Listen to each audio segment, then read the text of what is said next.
I knew something was off when the keynote speaker mispronounced my name, and I wasn't even supposed to be a keynote. Please welcome, Lena Gracelyn, former CTO of Cloud Harbor Solutions. My name is Alina Grace. No Lynn, no former, and I never agreed to be introduced like roadkill under a LinkedIn post, but I stood up anyway. In heels, I'd rehearsed walking in with a click that could split silence. I walked past industry execs who used to ask me to bless their white papers, past recruiters who'd once tried to poach me at baby showers. Half of them avoided eye contact. The other half, too polite to admit they knew exactly what this was. A public burial. I took the stage. The mic smelled like mouthwash and betrayal. I wasn't scheduled to speak, I said. So, let's talk about truth. Dead silence. One woman in the front row shifted uncomfortably, clutching her compliance notebook like a Bible. I pulled a folded letter from my blazer. No logo, no signature, just one line printed in 12-point Times New Roman. Effective immediately, Alina Grace is no longer considered a collaborative partner within recognized industry consortiums. They'd blacklisted me without warning. No trial, no cause. Just erased me from a decade of infrastructure, protocol, innovation I helped build from scratch, while half those men were still Googling how to pivot to tech. I waited. The moderators whispered. A guy near the back actually started clapping, alone, brave, stupid. I smiled, folded the letter back up and said into the mic, "You forgot something." And I walked off that stage like I was walking away from a slow explosion. 3 hours later, I sat across from Marissa Talbot, head of regulatory standards for ArcBridge Solutions, in a glass-walled conference room overlooking a city I used to run. She was drinking something green and smug. "You're taking this very personally," she said. "It's not an attack. It's just alignment." Alignment, I repeated. Interesting word, especially from a company whose last compliance certificate was pushed through by my consultancy. She blinked twice. She didn't know. God, they really didn't know. See, my consultancy isn't listed under my name. It's buried under shellcore, legal walls, and NDAs so tight they could make the Vatican blush. I built it that way on purpose. After the first time I got cut out of a deal, I originated, patented, and launched.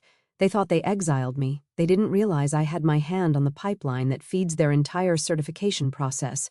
One stroke of my pen, ArcBridge would go from compliant to under federal review faster than you can say ESG scandal.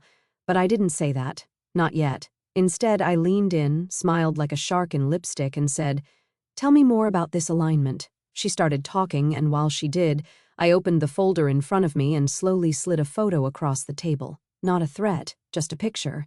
It was taken 2 nights ago. Her CEO, her compliance director, and a very specific envelope, passed hand to hand over dinner with a known lobbyist. The color drained from her face. She didn't know that either, but she would. And that's when I decided if they wanted me blacklisted, fine. I'd just burn the list and make damn sure they were the next names written on it. 2 days earlier, that photo had cost me $14,000 and a dinner with a PI who smelled like wet corduroy and whiskey-soured shame. He slid it across the diner table between a crusty plate of eggs and a napkin scribbled with hotel room numbers. "I don't usually do corporate stuff," he muttered, "but your name opens doors in this town." "Not anymore," I said, folding the photo carefully. "That's why I'm paying in advance." He gave a one-nostril chuckle. "You know what your problem is, Grace?" "I have a few. Pick one." "You still play by rules that expired when BlackBerries were cool." He wasn't wrong. Used to believe in meritocracy. I built tools that made entire departments obsolete and still sent thank-you emails afterward. I believed competence mattered. But here's the truth. No one puts in the shareholder reports. Industries aren't run by innovators. They're run by brunches. And at one of those brunches, I got erased, not laid off, not voted out, orphaned. No one returned my calls. Slack threads disappeared. Contracts gone cold like bad soup. And the kicker, my name was stripped from a patent I developed, a security middleware framework that now had ArcBridge's lead architect listed as co-creator, a man who once asked me how to open a zip file. That's when I found the loophole. They thought my consultancy, Criterion Verge, was just another third-party shell firm with a forgettable logo and a recycled slogan. Integrity, velocity, vision. Cute, right? What they never traced because they never bothered. That I incorporated Criterion through a legal proxy tied to an Arizona trust I inherited from my aunt, a retired librarian with a knack for hiding assets in poetry foundations. So while they lobbied to blacklist me, they kept paying Criterion Verge for compliance reviews, unaware that every contract they approved passed through my desk. Not metaphorically, physically. My initials were on every inspection protocol, hidden in the margins like scars. Now back to Marissa Talbot, sitting across from me in that glass conference room, trying to make sense of the photo I'd shown her. What are you implying? She asked, blinking hard. This is circumstantial. Of course it is, I said. That's why I have 5 more. She stood up like a marionette getting its strings yanked. This is blackmail. No, I said, standing too. Blackmail is a crime. I'm offering clarity. You tried to bury me, and now I'm just excavating truth. I left the photos on the table, let her sweat in recycled HVAC air and corporate perfume. Outside, I lit a cigarette for the first time in 6 years. Didn't even inhale, just liked the smell of combustion. By the time I got back to my office, small, sharp, windowless by choice, my assistant had forwarded another batch of emails. 3 more firms had quietly cut ties. Looks like the blacklist is spreading, she said. Want me to draft a public statement? No, I said, scrolling. Draft a full audit list for ArcBridge and every company who signed their last cycle under Verge. Flag everything. You want red flags? I want a fucking forest fire. That night, I opened a bottle of Tempranillo I'd been saving since my exit bonus from Cloud Harbor, poured exactly 1 glass, and mapped out the entire network on my office whiteboard. Each CEO, each board member, each whisper campaign. I wasn't just going to fight back. I was going to make the industry audit itself. And the first domino, a man named Harold Creel, the VP of Partnerships who helped forge my signature on that patent reassignment. He had no idea I'd found his off-the-books consulting gig. Yet Harold Creel always struck me as the kind of man who called his wife mother and had a fetish for parking validation. Once told a room full of interns that integrity is the cornerstone of partnerships, then tried to expense a $900 massage in Vegas under networking, so when his name popped up in the invoice history of a shell firm tied to a competitor we'd red-flagged for bribery 2 years ago, I didn't feel rage. I felt cold, surgical, ready. The shell firm was called Delphane Limited, harmless-sounding, Cayman-registered, and stupidly sloppy. One of their quarterly reports had his initials in the comments of the PDF metadata. Rookie mistake, like tagging your Tinder hookup in a Slack thread. I stared at that document for a long time, sipping black coffee that tasted like despair and progress. Then I picked up the phone and dialed a number I hadn't used in 6 years. Grace, the voice rasped on the other end. Holy hell, they resurrected you. Nice to hear your bitterness still ages like bourbon, Dan. I need a trace run. He whistled low. What are we tracing? Money, influence, and Harold Creel's second phone. Burner? No. Dumber, company-issued iPhone. He renamed an iCloud as backup. Dan laughed. God, I've missed you. Don't get sentimental. I need this clean. No pings, no alerts. Can you ghost the trace? I'll do it like a priest on Sunday. By the next morning, I had the log, and it was beautiful. Creel's little backup phone had pinged 3 locations that week. 1, the ArcBridge main office. 2, a boutique wine bar in Menlo Park where the VP of Strategic Mergers from Helix Data was hosting off-the-record interviews. 3, a building owned by the federal office that certifies industry-wide compliance frameworks. That last one was interesting because Harold Creel had never had clearance there, not officially, and 2 days after that visit, my blacklisting email was circulated to every company in our sector, mysteriously leaked by a so-called anonymous internal memo. They used the feds as cover. They used my consultancy's reputation as their shield, and then they tried to bury me under the dirt I used to till for them. So I made a decision. No more warnings, no more polite suggestions. I was going to weaponize compliance itself. The next day, I scheduled a meeting with the Office of Digital Standards and Security under the guise of requesting clarification for recent ambiguities in interfirm audit coordination. Bureaucracy speak for I know what you did, and I'm here to make you sweat for it. I wore the same dress I'd worn to accept the Innovator of the Year award back in 2017. Black, minimalist, cut like a scalpel. Inside the meeting room, 2 analysts sat in silence as I laid out my packet. It wasn't an accusation, it was an education. Here's how Delphane Limited paid ArcBridge's VP through indirect affiliate billing. Page flip. Here's the altered metadata from Harold Creel's last patent filing. Timestamped, geo-locked, page flip. And here's a list of companies that received expedited certification despite clear regulatory conflicts of interest. Each one signed off by Criterion Verge. My firm, my name used without my knowledge. I let that settle. One of the analysts swallowed so hard I heard it over the ticking clock. Miss Grace, are you suggesting falsified certification? I'm not suggesting anything. I'm stating that if I were you, I'd open an independent investigation immediately. And if you don't, well, the press will.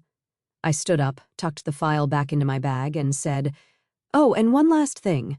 I'd like to formally request a red audit on every entity that's publicly blacklisted me on record, starting with ArcBridge Solutions and Helix Data." Their eyes widened because they knew what a red audit meant, not just oversight, exposure. And in this business, exposure burns. Red audits are like controlled demolitions, loud, technical, and designed to reveal exactly where the rot is hiding. You don't call for one unless you're ready to pull the whole damn roof down. I was, with gloves off and teeth bared. By Friday morning, I'd triggered 6. The Office of Digital Standards didn't even try to delay. They knew if they didn't move, I would. And I had journalists circling like seagulls around a capsized yacht. But the real game began when I got a call from Harold Creel himself. "Miss Grace," he said, like my name gave him indigestion. "We should talk." He invited me to a neutral venue, translation somewhere with exit routes and plausible deniability. He chose a golf club lounge in Palo Alto, somewhere white noise machines hummed between overpriced bourbon and fictional deals. I wore a red blazer, no shirt underneath. Power move. I sat at the bar, didn't look up when he approached. "You're causing trouble," he said, sitting beside me like we were old college buddies. "No, Harold," I murmured. "You caused trouble. I'm just narrating the fallout." He cleared his throat. "The red audits. This isn't just about you." "Of course not," I said. "It's about everyone who thought they could suck the marrow from my work and leave me on the blacklist like a PR liability." He reached into his coat pocket, slid over a thick white envelope. Old school tacky. "What is this?" I asked, not touching it. "A bribe or a death threat in cursive?" "Settlement offer," he said. 7 figures, NDA included. You disappear, we clean this up. Walk away with dignity." I laughed so hard the bartender flinched. "You think I want dignity, Harold? I had dignity right up until the moment you had my name stripped from the system I built and sold it to Helix Data with your signature on the patent." He went still. There it was. I leaned in close, voice low and razor sharp. "I want reputations. I want consequences. Want to hear the sound your board makes when they realize the SEC is 5 minutes from knocking." His jaw twitched. "You do this," he said, "and you'll never work in this town again." "Already blacklisted, remember? Your threats expired." I stood, grabbed my clutch, and whispered, "And Harold, nice burner phone. You should have turned off location sharing." I left the envelope untouched and walked out with more fire in my heels than I'd felt in years. Back at the office, my assistant was pale. "Got a problem," she said. "Criterion's name just got leaked as the compliance body issuing ArcBridge's certificates." "Perfect." I smiled. "Who leaked it?" "Anonymous," she said. "But the phrasing matches your op-eds from last year. Someone's trying to pin this on you now." Of course they were. Now that I was too loud to ignore, they tried to reverse the polarity, paint me as the architect of the rot instead of the whistleblower. Good, let them. Because I had one last ace left, a 92-slide deck prepared 5 years ago when I first suspected the industry might turn on me. A full, time-stamped autopsy of the compliance process from day one to the present, with code commits, billing trails, and audio clips. It was titled "In the Event of My Betrayal," and I was ready to make it public. Slide 37 was where most people's jaws dropped. It detailed the recursive loophole that allowed ArcBridge, Helix Data, 6 independent partners to greenlight each other's compliance certificates using subsidiaries masquerading as third-party verifiers. Shell firms issuing shell seals. It was elegant, devious, and entirely illegal. Slide 58. That was the real throat punch. A voice recording, "Harold Creel, 2 years ago, late at night, half drunk on Glenfiddich, telling someone over a speakerphone, 'Grace is brilliant.' Yeah, but she's also inconvenient. She doesn't shut up. We need people who follow brand, not code. If she gets wind of the Helix pivot, we've got a problem." He laughed. They laughed. Slide 74. It was me walking out of Cloud Harbor, badge deactivated, escorted by a security guard who couldn't even meet my eyes. That moment was going live, but before I could upload, something else dropped. My phone buzzed, a message from an encrypted number. Check the interlink data wire feed, trying to bury you in real time. I opened the feed, a breaking news banner scrolled across the bottom. Whistleblower behind Criterion Verge unmasked as key player in industry-wide certification scandal. They didn't just leak my connection, they reframed the whole thing, made it look like I was the corrupt link, the queen pin, the mastermind behind the fraud I was trying to expose. And it was working. Online forums were already eating it up. She set the whole thing up to extort competitors. Guess she wasn't the feminist icon we thought. Too smart for her own good, just another snake in heels. My hands were steady, but my heart was chewing glass. They were fast, coordinated, desperate, but desperation makes people sloppy. That same encrypted number sent a second message. Look at the byline. I did. The journalist who wrote the exposé, Rachel Wynn. She used to work for me. A junior strategist. I'd mentored her for 2 years, taught her how to think upstream, helped her rebuild her life after a public divorce. She knew everything. I found her at a rooftop bar that night, the kind of place where candles stay lit no matter the wind and martinis cost more than groceries. She looked up, startled. "Alina, you wrote it," I said. "No preamble. They fed you half the story and you swallowed it whole." She stood defensive. "I got documents, transfers. Criterion's ownership trail leads back to you. That's not conspiracy. It's facts. It's facts shaped by omission," I snapped. "Did they mention the altered patents, the ghost sign-offs, the burner meetups?" "No, of course not, because you didn't ask." "Why would they fake all that?" she asked, voice cracking. "Why go that far?" "Because I know too much," I said, "and because I can take down every damn tower they've built with one email." Rachel hesitated. "Then send it." "What?" "Prove it. Eat your slides. Go scorched earth. You taught me to bet on data, not drama." For a moment, I looked at her like I didn't recognize her anymore. But maybe she was right. They wanted to turn me into the villain. Fine, let's make it official. I went home, booted the offline server I hadn't touched in 5 years, uploaded the deck to a hidden page, added timestamps, verified credentials and watermarks that traced every signature to its origin. Then I pressed send, not to the media, not to the regulators, but to every company who'd ever used ArcBridge's services. All 417 of them. Subject line, "Your compliance may be invalid. Here's why." 10 minutes later, the first callback came, then another and another. By morning, the industry wasn't whispering anymore. It was screaming. The first voicemail came from a procurement director in Austin. His voice was trembling. "Alina, we just cross-checked your slides against our Helix data certification logs." Jesus, you're right. 3 years of renewals invalid. If this breaks publicly, we're done. The second was less polite. "What kind of stunt are you pulling? You just tanked our stock 12%. Do you realize what kind of legal exposure this opens us to?" Yes, I knew exactly what kind.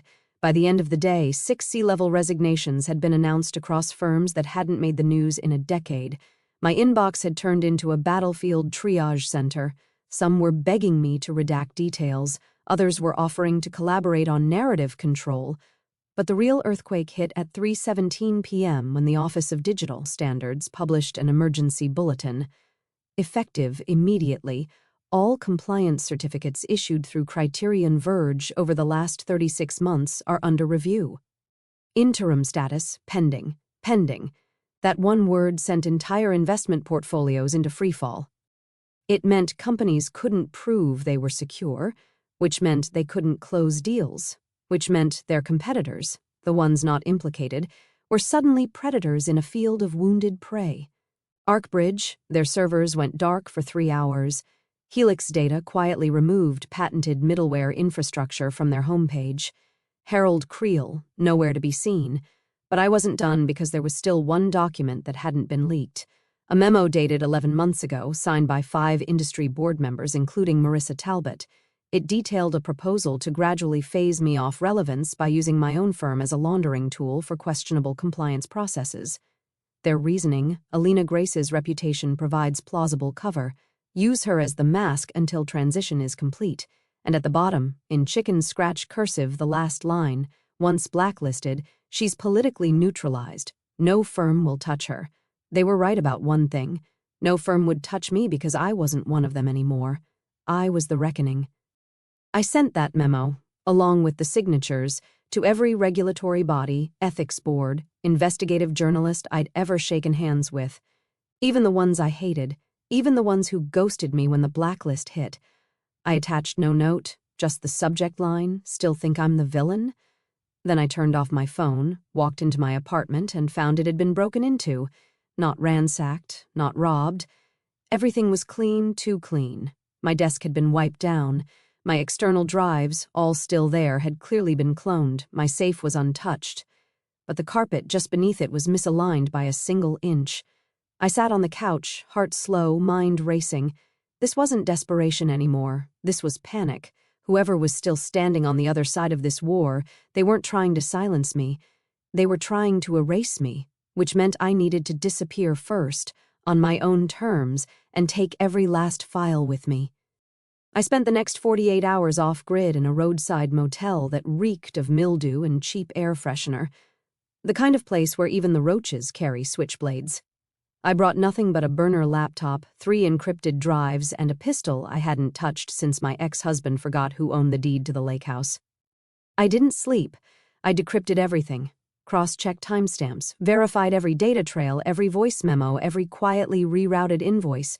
I needed this last act to be bulletproof because whoever had broken into my apartment hadn't just come for copies, they'd come to assess damage, and the way they left everything behind, they weren't done yet.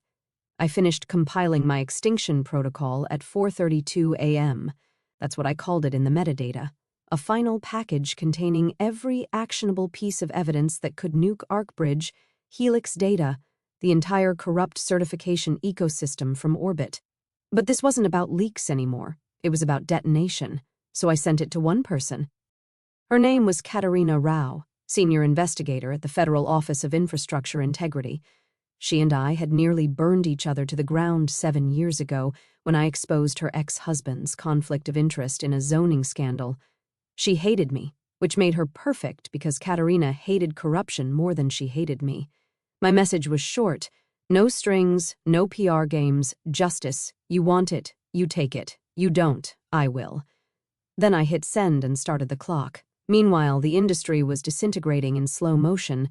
2 mid-sized firms halted operations indefinitely. A publicly traded tech conglomerate issued a full retraction of its compliance history and disclosed pending SEC involvement.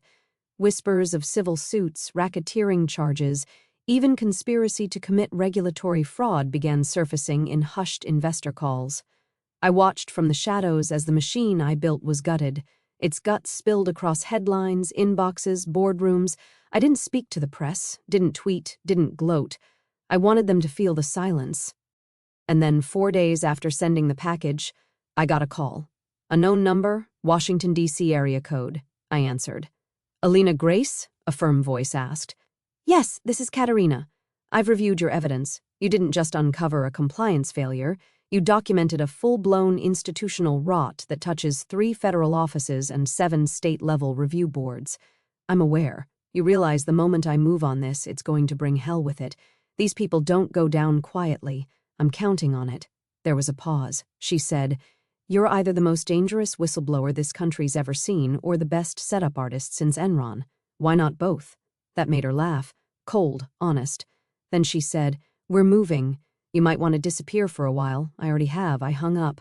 Then I opened a private browser and logged into a domain no one but me had access to, www.verifygrace.net, a brand new certification registry.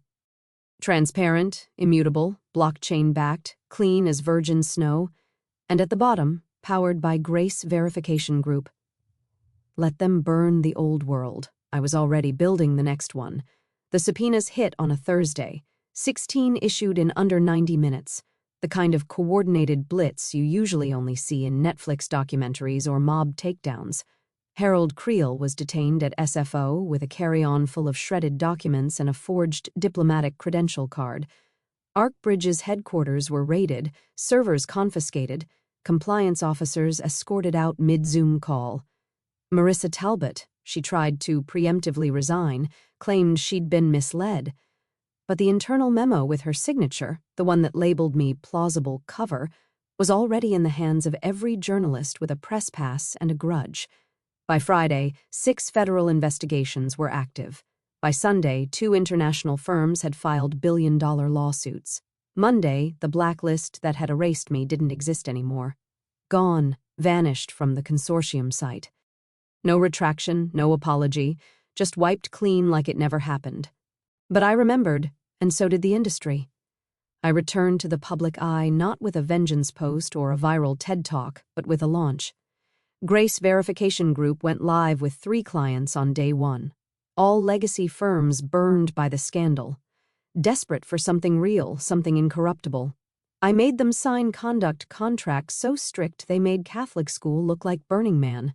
And the best part, every certificate we issued included a tiny footer line, non-negotiable, non-removable, verified through GVG, fraudulent systems designed by the same people who blacklisted Alina Grace, a tiny blade hidden in plain sight. My inbox filled with offers, advisory boards, speaking gigs, book deals. I ignored most, but I did accept one invite to a closed-door summit hosted by the same compliance consortium that once disowned me. I walked in wearing the same red blazer I wore the day Harold tried to bribe me, and I watched the room shift like it smelled smoke. One exec actually stood to shake my hand.